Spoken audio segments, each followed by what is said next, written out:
Hubo dos rupturas. La primera tuvo lugar cuando, durante el Renacimiento, se desarrolló una poesía cada vez más profana. También hubo otra disociación a partir del siglo XVII, entre, por un lado, una cultura que se había vuelto científica y técnica, y por otro, una cultura humanista, literaria, filosófica, que comprendía evidentemente a la poesía. Fue a consecuencia de esas dos disociaciones por lo que la poesía se volvió autónoma y se convirtió estrictamente en poesía. Se separó de la ciencia, se separó de la técnica y, por supuesto, se separó de la prosa. Se separó de los mitos, quiero decir que ya no fue mito, pero siguió nutriéndose de su fuente, que es el pensamiento simbólico, mitológico, mágico. En nuestra cultura occidental, la poesía, como la cultura humanista, se encontró relegada en el ocio, en la diversión, relegada a los adolescentes, a las mujeres, se convirtió en cierto modo en un elemento inferior con respecto a la prosa de la vida. Hubo dos rebeliones históricas de la poesía.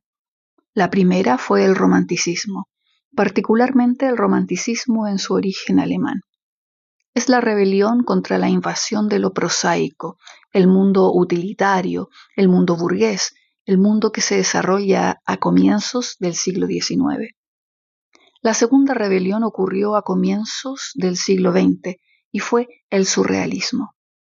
El surrealismo significa el rechazo de la poesía a dejarse encerrar en el poema, es decir, en una pura y simple expresión literaria. No es la negación del poema, puesto que Breton, Peret, Éluard, etc., hicieron poemas admirables, pero la idea surrealista es que la poesía encuentra su fuente en la vida. En la vida, con sus sueños y azares, y es bien conocido cómo se interesaban los surrealistas por el azar. Se dio entonces este intento de desprosificar la vida cotidiana, que Arthur Rimbaud había comenzado cuando se maravillaba con los puestos de las ferias, con el latín eclesiástico. Del mismo modo, los surrealistas dignificaron el cine y fueron ellos los primeros en admirar a Charlie Chaplin. Por lo tanto, desprosificar la vida cotidiana, reintroducir la poesía en la vida, fue el mensaje primero del surrealismo. También había una rebelión no solo contra el mundo prosaico, sino contra los horrores que había traído la Primera Guerra Mundial. De allí la aspiración revolucionaria. Es sabido que Breton quiso asociar la fórmula revolucionaria política, comillas, cambiar el mundo, con la fórmula surrealista poética, comillas, cambiar la vida. Pero esta aventura llevó a muchos extravíos, a muchos errores, y diría incluso hasta la autodestrucción de los poetas, cuando éstos subordinaron la poesía a un partido político. Esa es una de las paradojas de la poesía. El poeta no debe encerrarse en un área estricta, confinada, el área de los juegos de palabras, de los juegos de símbolos.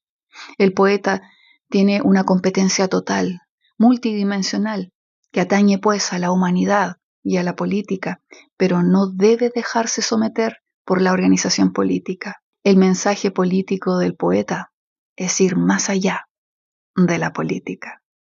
Un extracto del ensayo Amor, Poesía, Sabiduría del recientemente fallecido filósofo Edgar Morin.